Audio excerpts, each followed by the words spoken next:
สบายดีพ่อแม่พี่น้องฝั่งลาวฝั่งไทยและทั้งต่างประเทศมื้อนี้สาวสุกมาลิ่นบุญกองทัพอยู่ที่เซโนเด้อบ่าวตอมพามาลิ่นบุญทหาร สบายดีกำลังปิ้งหมูพี่น้อง เป็นตาแซ่บเนาะ ตากล้องมือใหม่พี่น้อง กำลังขุดบก กำลังกดบวก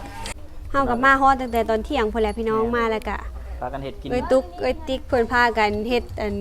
ซอยจุบ้าคักๆ แม นึง นซอยจุ ลาบเลือด ไปเบิ่งอยู่คลิปบอต้อมเด้อพี่น้องเนาะส่องบอต้อมสแนลพี่น้องบอต้อมบอลาวสแน เบา ล ลาวสแนล แม่ ฝากไปติดตามหน่อยเด้อพี่น้อง ตามช่องบอต้อมเดี๋ยวให้ซาซุกขึ้นให้เนาะ แล้วก็สิลงไปเลาะบุญตอนแดดอ่อนพุ่นแหละพี่น้องสิพาไปเบิ่งบรรยากาศบุญจังหน่อยเนาะ ไปเบิ่งราชวงศ์เพิ่นอัปเดตใหม่ มื้อ อัป นี้ เดตแข่งกับเทพพรไซเลยเพิ่นว่าสั่งตู้ใหม่เพิ่นเปิดนี่เพิ่งมืด มีว แถ ง ว ดนตรี สั มาง ล กะ ง สี เขาลองเมื่อคืนเดียว ร้องเมื่อคืนร้องเมื่อคืนนี่แม่ยูโรนอนบ่ได้เลยเพิ่นว่าตัวเอง บอก ว่า กับยูโรว่ายูโรนอนเด้อแม่สิไปเต้น แม่นเลย ข้าเจ้าลองตู้เมื่อคืนนี่คนแถวนี้จนบ่ได้นอน แม่ มื้อแรกนี่คือบ่แม่นลองนะมื้อแรกนี่เปิดตัวจริง คนก็สิมาลิ้นบุญหลายๆบุญกองทัพนี้หาถือว่าเป็นบุญที่ว่าใหญ่ประจำปีของเมืองเซโนเลยเด้อพี่น้องมีทุกปีเลยเนาะก็สิไปเลาะน้ำแม่ย่านี่แหละตอนจักหน่อยแม่ย่าเขาสุกก็อยู่ทางพี่เด้อพี่น้อง สบายดีเด้อพี่น้อง พี่น้ ลู อง กไผ่ FC นะ เพิ่ สิ นอยาม าก เห็ ชวนแม่ไปเที่ยวบุญสบายดีหลายๆไปเที่ยวบุญ ไปเลาะบุญน้ำกันเนาะแม่เนาะ โดย แดดอ่อนจักหน่อยพาแม่เพิ่นไปย่างเลาะเบิ่งว่าเขาเจ้าขายไปสั่งแน่เนาะอยู่บุญกองทัพบุญวันที่20เดือนมังกรพี่น้องทุกๆ ปีสิมีบุญกองทัพอันนี้ก็เป็นบุญที่ว่าอยู่ใกล้ค่ายที่บ่ตอมเพิ่นทำงานเพิ่นอยู่อันค่ายทาง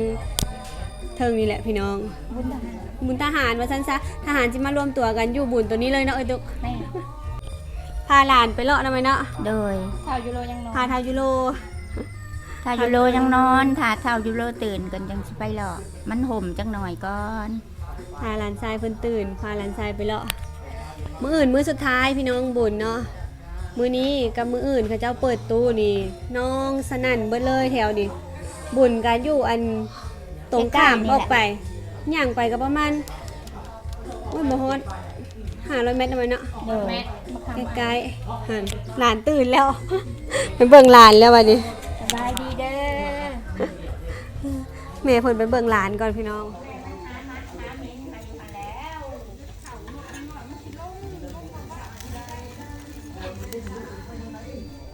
แซ่บเลยปิ้งหมูซาซุก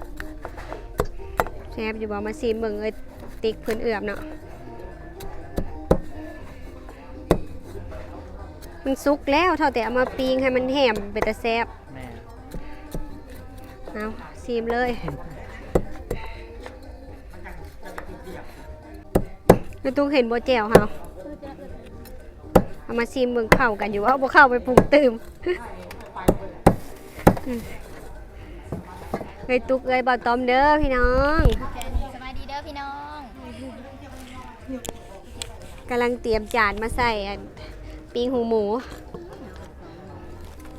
ที่สู่อันหมูบะตอมกิน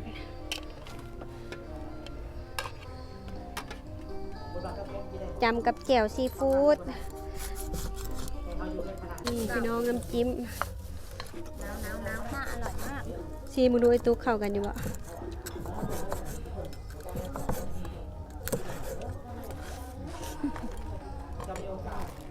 ตอบกลับ แซ่บ เข้ากันอยู่บ่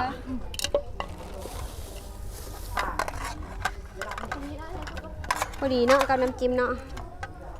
เอาให้เพื่อนบะตอม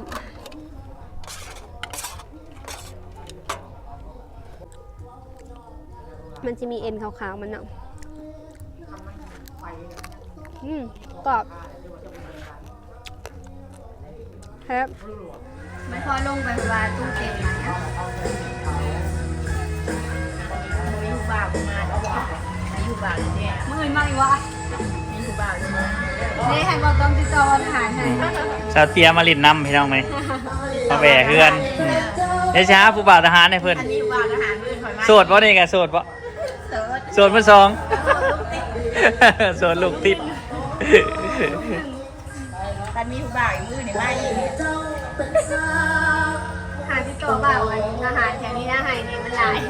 ได้มายากน้องไปเลาะบ่จังหน่อย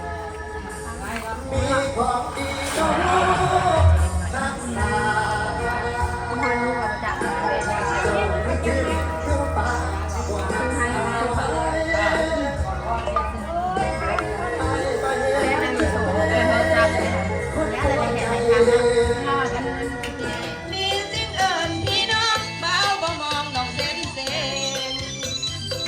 สมนำหน้าอยากเป็นบ้าไปหักเขาเองหักอีอ่อน ตอนนี้ก็ประมาณ5 โมงแรงแล้วพี่น้องสาวเตียเพิ่นก็กลับแล้วสาวสุกก็เลยสิมาเลาะบุญก่อนจักหน่อยจึงสิกลับนำหลังส่วนสาวเตียมาเลาะเพิ่นว่าโอ้ยบ่ได้เลาะมื้อนี้เพิ่นว่ามื้ออื่นมื้อสุดท้ายเพิ่นจังสิมาเลาะพี่น้องบรรยากาศตอนนี้คนกำลังพากันหลั่งไหลมาเพราะว่ามันเป็นเวลายามเย็นเหมาะแก่การมาเลาะเนาะข้างหลังนี่ก็สิเป็นเดินของเล่นเด็กน้อยหลายพี่น้องปีนี้หั่นน่ะเขาเจ้าว่าคนเอาของเล่นมาลงหลายเด็กน้อยก็แบบตื่นตาตื่นใจคึกคืนพี่น้องปีนี้ถือว่ายิ่งใหญ่เนาะปีนี้บุญกองทัพเซโนปะเข้าไปรอทำกันข้างหน้าทุกคนตอนนี้สาวสุกก็ฮอดทางเข้าแล้วพี่น้องปะขับไปเลาะบุญทำกันคนสิหลายว่าทางใน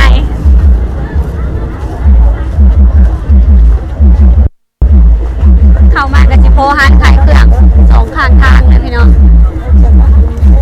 จะกินกระแลมเลยแต่ว่าหากะสีเศร้าไข่เศร้าเจ็บคอกินว่าได้ชาวซุกว่าสิซื้อแนวเมื่อไว้เฮ็ดลงวัดมื้ออื่นเดี๋ยวนี้พี่น้องแต่งผ้าขาวมูว่าสิซื้ออย่างเลาะมาก่อนเนาะว่าสิเลาะซอยใดได้หลายเนาะเอามาเลาะซอยอันของกินก่อนเข้าไปขวามือสิเป็นเสื้อผ้าวิทย์ไข่ลูกว่าจากขัว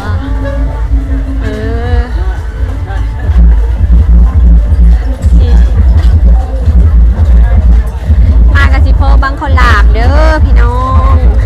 อย่างอยู่บังข้าวหลามขายเท่าไหร่3 บางเจ้าข้าวขาวบอลนี่ว่าข้าวกำฮะอันนี้สีขาวอันนี้ดำขาวปนกับดำรุ่นบได้บอ15บได้บอเอา2 อัน30บได้บอเอาเพียกมานเพิ่น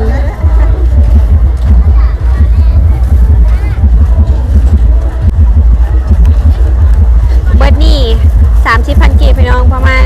เกือบ50 บาทเนาะ2 มัดช่วงนี้เป็นฤดูกาลของบังข้าวหลามได้บังข้าวหลามแล้วเข้ามาเสื้อกันหนาวของเด่นเด็กน้อยเห็นนะคักเนาะ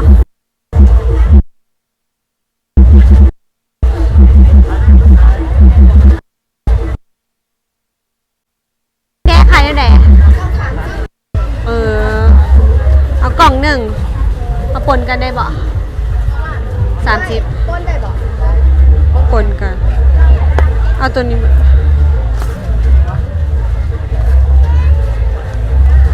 แล้วซุกที่ซื้อมาแรงพี่น้อง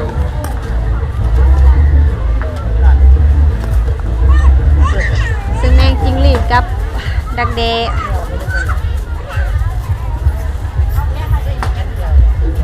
กล่องละ30,000 กีบหรือว่า50 บาทเด้อ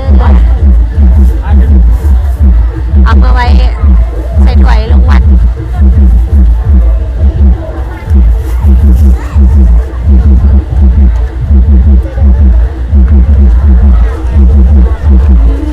ไปตัดเซฟเนาะ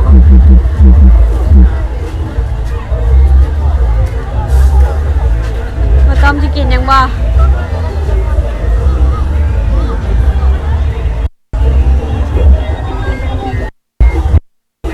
เจ้ากำลังวางขายเสื้อกันหนาวพี่น้องยามอากาศหนาวอีก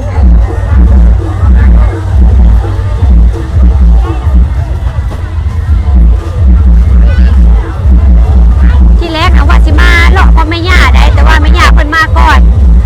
มากับเห็นเพิ่นตอนนี้จะเพิ่นเลาะเขาใส่แล้วจังว่าสิเจอบ่เลาะไปถ้าเบิ่งก่อนโอ้หน่วยใหญ่อยู่เลยเนาะ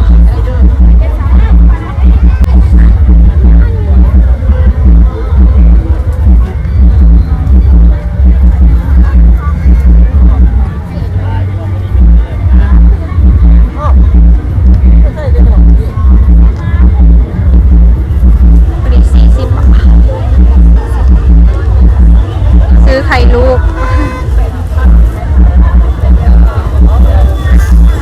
ไปงานใดต้องได้กินเนาะพี่น้องไข่ลูกเนาะโอ้หมักไหมเนาะซื้อมาแอปเปิ้ลกันเนาะ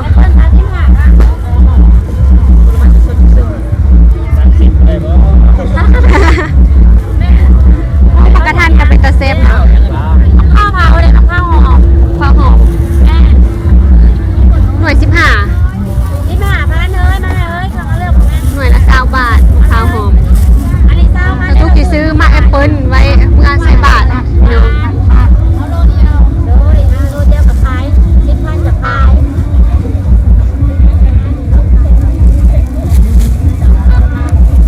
ไม่รู้มาขายเครื่อง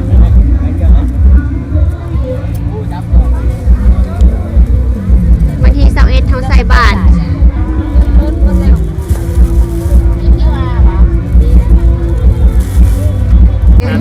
เป็นเงินบาทจ้า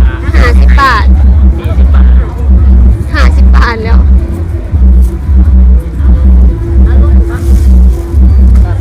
เปิดเพราะว่ามันเนี่ยมันได้ทานกินหลับลง เลยติดให้เลย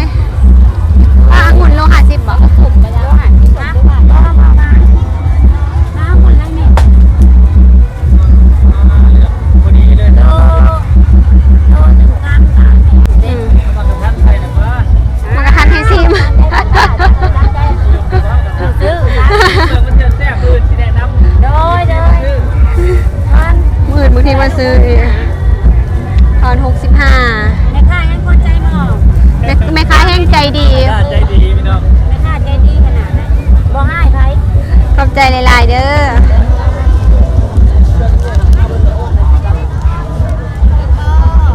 มาต้มอยากปิ้งปลาหมึกว่าจะอยากบอกอิ่มแล้ว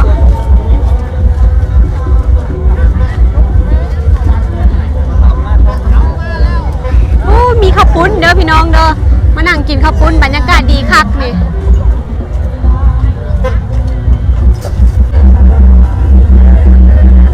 นี่พี่น้องปุ้นหลายๆเลยนี่เป็นปะโตกข้าวปุ้นแซ่บอยู่เซนโอกับมีเด้อมาลินบุญกองทัพเซนอยู่ในกระตัวเมืองเซโนเลยเด้อพี่น้องบุญกองทัพเนาะเลยวงเวียนขึ้นมาไปเลาะขึ้นไปนี่ที่จริงบ่อนเลาะอยู่ทางคุณเลยพี่น้องเข้าไปหูปลาไปหลายเลาะลงมาที่ก่อน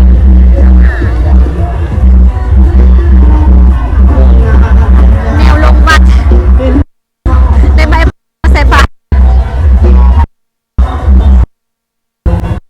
ลองเบิ่งว่าเอาให้บ่ต้มลองบ่ให้บ่ต้มลอง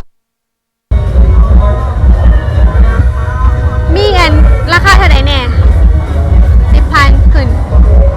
10,000แล้วได้น้ำบ่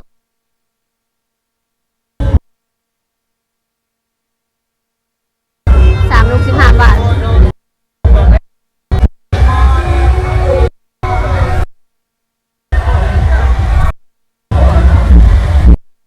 เป็นลูกโซ่ลูกปัดเถอะเอาให้บ่ต้มไปลองมาเลย สบายดีพี่น้องเดี๋ยวมาต้อมลองกันเมื่อกี้ซาซุกลองโบแม่นเลยเดี๋ยวมาต้อมจับก่อน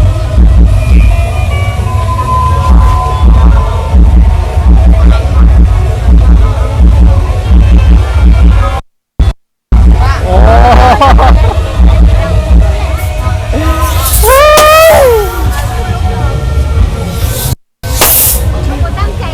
เอาไหมเอาอีกรอบหนึ่งเมื่อกี้พี่น้อง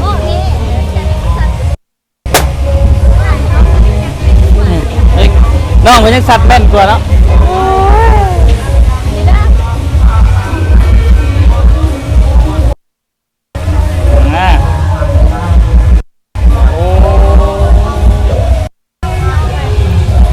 ถึกแต่2 ลูก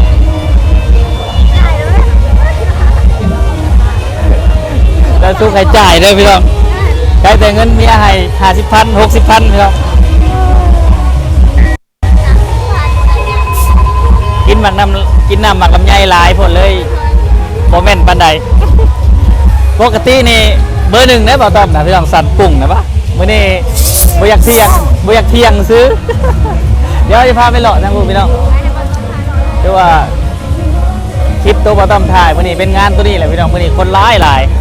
แม่เป็นคนหลายรถซิ่งถ้าบอกซะซุกขี่รถซิ่งเป็นรถซิ่งพี่น้อง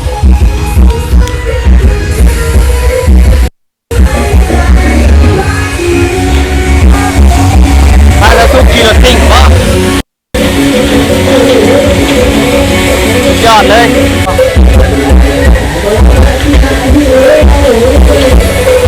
ผ่ากระลายนะเพียงมาเต็มเลยเดี๋ยวเอาจะโตก็มันนี่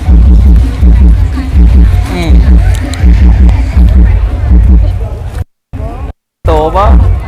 สินกระลายเนาะได้สินคืน200,000 ปลายบ่ต้องเปิดสิพามาคีบตุ๊กตาอยู่นี่ก็มีเนาะเคยเห็นแต่ว่าบ่เคยคีบจักเถื่อเนาะ เขาลิ้นกันได้พี่น้องต้องเคยลิ้นเลย ก่อนเรียนลูกพวกได้แบบนี้ก่อนเรียนอยู่บ่ฮะแม่นบ่อยู่หั่นบ่ก่อนในเทลานบ่เพิ่นบอกตุ๊กตามีตัวเป็นตะเพงพี่น้องปีแต่เก่าบ่ได้มีได้คลิปอันนี้ปีนี้มีเอาแล้วแม่ตัวใดเอาตัวใด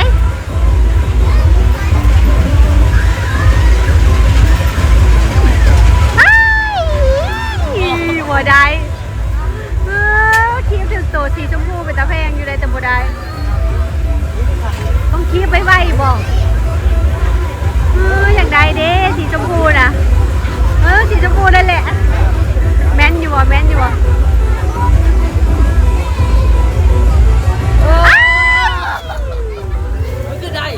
ได้เลยเจ้าบูฮูดไปพุ้นไว้เอาไปซื้ออีกเลยไปซื้อเพิ่มเลยพี่น้องซื้อเหรียญเพิ่มแม่ว่าได้เหรียญบาทอยู่ไทยเด้อพี่น้องเอาเงินกีบเอาไปซื้อเอาตัวนี้แหละจานก็สิได้พี่น้อง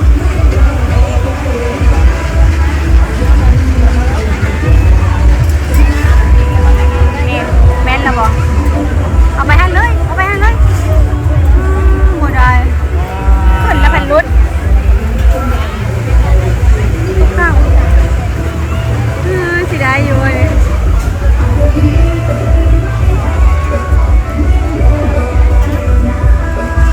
ไม่พูดบัวทันบัดสิบัวได้คือรุดใหม่เป็นเขาตั้งไว้ขึ้นไปแล้วมันรุดเสียดาย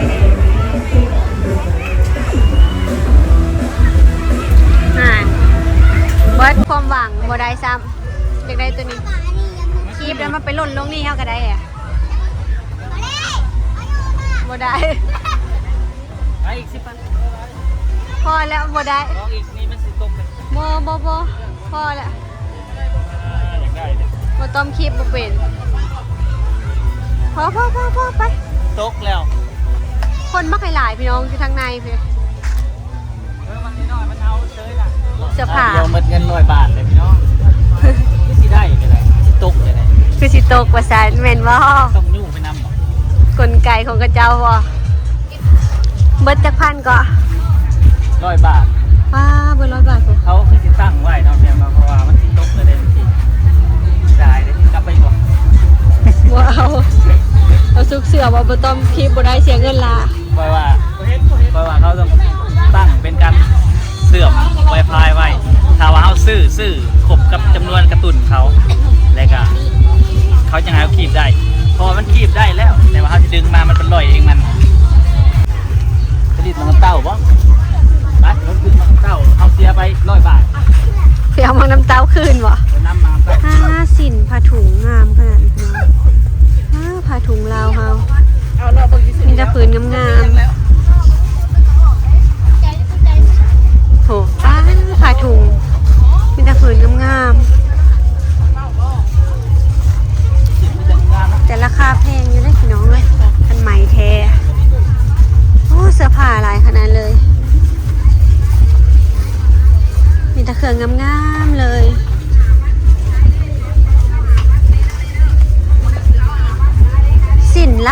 พี่น้องเอ้ยสิ่งมาแต่ภาคเหนือเนาะน่ะมีเครื่องเล ดอกไปเอาพุ่นเขาดาทุ่ง ราชวงศ์ยังบ่ได้เปิด แต่จังดอกกลับมาเลย น่ะตัวละ50 บาทตัว15ตัวละ20 บาทหมักไม้เป็นตาแซ่บ ลายขนาดนั้นนี่ตะหมักมาก เป็นตาแซ่บเนาะ กินย่ำกันกระตุกกินข้าวหมอก ยำจีน กินหมอก ยังอิ่มอยู่ บนดังนะดังบ่ ว่ายำจีนเป็นตาแซ่บขนาดเลย นี่ใหม่ๆเลย ยำจีน ทอด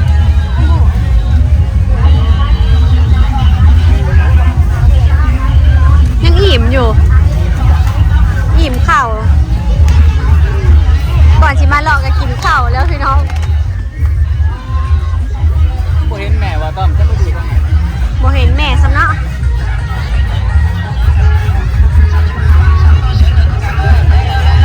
สุดเด็กน้อยเป็นตาแพงขนาดพี่น้อง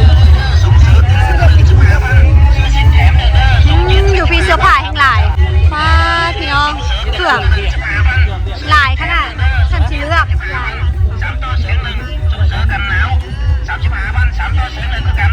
มีแต่เสื้อผ้าผ้าเท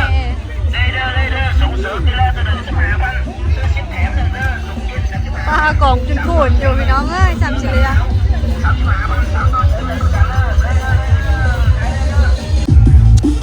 เสาซุกเจอห่านเด็ดแหละพี่น้อง แม่ปิ้นลูกสิ้นแซ่บ โดยไม่หาบ้านที่มีพวกตัวพี่ไม่ชิปนี่ลูกนี่ปลากระปุกนอกนะหาไปเลยจ้ะนอกนะไปหาไปเลยชิปนี่2 อย่างได้เลยถ้าไปเลยไม่อยากจะให้ได้นี่คนว่าลูกชิ้นแซ่บไม่เคยกินได้เถื่อน เห็นแต่ในเฟซบุ๊กเนาะลูกสิ้นก็แซ่บไม่ซ่าไม่ค่าก็งาม คือบอกไปตะแถมเถอะไม่ได้บางอย่างก็ได้แค่อย่างว่าแต่แถมปุ๊บ แถมแล้วเนาะโอ้ยเอ้า ใจ ลูกสิ้น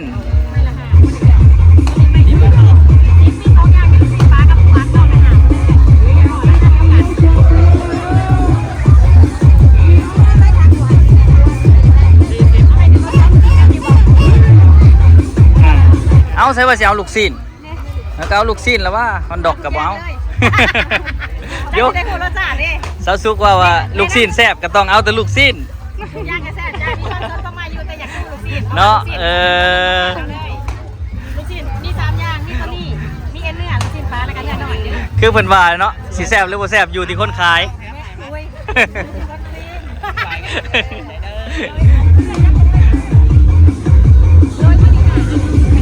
ลูกสิ้นฮอนดอกพี่น้อง 35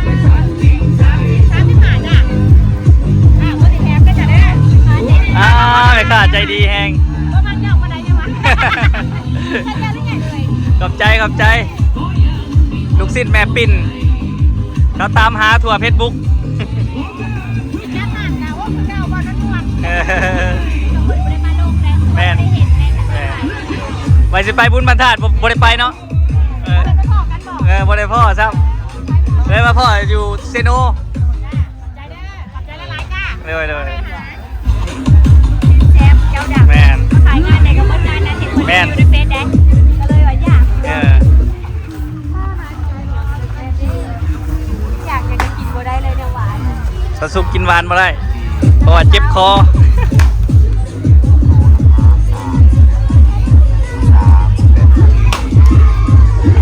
มือนี้นะมันยังโบราณแห้งเด้อคนน้องคนแน่นเลยมือเป็นวันสุดท้ายเนาะ ปกติแมนปกติราชวงศ์สิเปิดมื้อนี้นะ19เช้าดิ คือบ่ยังบ่เปิด แม่น ให้บอตอมโชว์ฝีมือ ทหารอาจจะยิงแม่นบ่10,000ได้จักลูกหาลูก10,000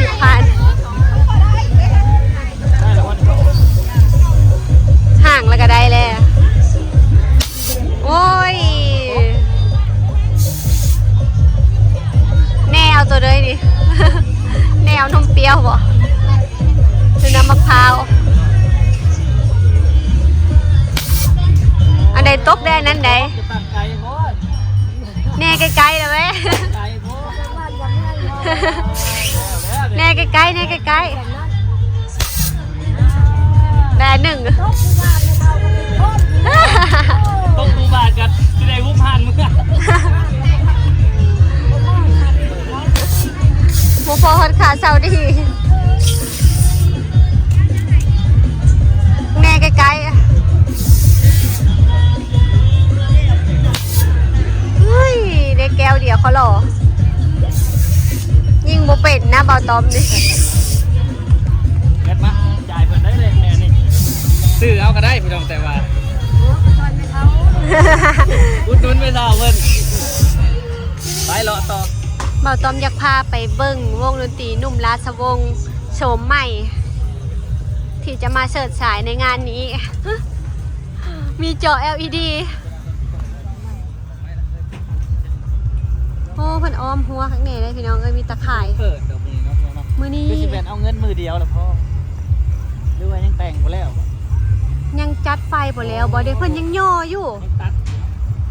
เพิ่นยังมีรถเคนย่อยกเครื่องอยู่โอ้ ก็คือว่าอะไรเนาะพี่น้องเนาะ ยังบ่ทันแล้ว คือว่าอะไรอัปเดตใหม่วงใหม่เนี่ยมันก็ยังบ่ทันเข้าทีนะเว้าเรื่องการจัดสรรลงแหน่ลืมแหน่ว่าจังไงทำหลายเพิ่นธรรมดาเพิ่นสิเปิด19 22มื้อ2 4 6 8 10ประมาณ1,000แหละเนาะพี่น้องเนาะการจะใส่โต๊ะประมาณ คันใส่ครบได้ประมาณ1,000โต๊ะผมรู้จักมืดๆเนาะพี่น้อง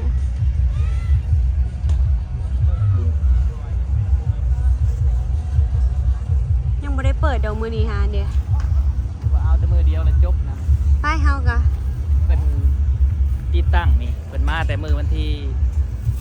17พี่น้อง เราต้อมเพิ่นมาเลาะมื้อนั้นเนาะเห็น แต่ แล้ว วันที่17 18ถือว่าติดตั้งยังบ่แล้วปานนี้ ยันได้เปิดมื้อเดียว มื้อสุดท้ายวันที่ สิเอาใหญ่นี่บ่เราเพียงเนาะคือว่าเพิ่นจัดเต็มที่เลยเพิ่นว่าเพิ่นสิเอากวดเทพพรไซเลยบ่พี่น้องเนาะ 20ไปเฮากะเลาะกลับ ไปกลับ เพิ่นยังบ่ได้เปิด กลับทางเก่าเลย เราต้อมอยากกินปิ้งปลาหมึกแซ่บๆเพิ่นว่าเหลือเงินเช้าพันกีบ ซื้อตรงนี้ ซื้อปิ้งปลาหมึกได้แล้ว พี่น้องไปแบบทำนะ รอแป๊บเดียวค่ำแล้วเนาะ แล้วลูกกลับ ยามมียังค่ำไว้อยู่ ข้าวเดียวไปข้าวเดียวนี่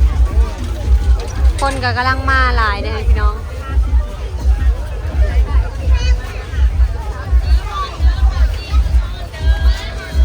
เราออกเมื่อแบบนี้เฮา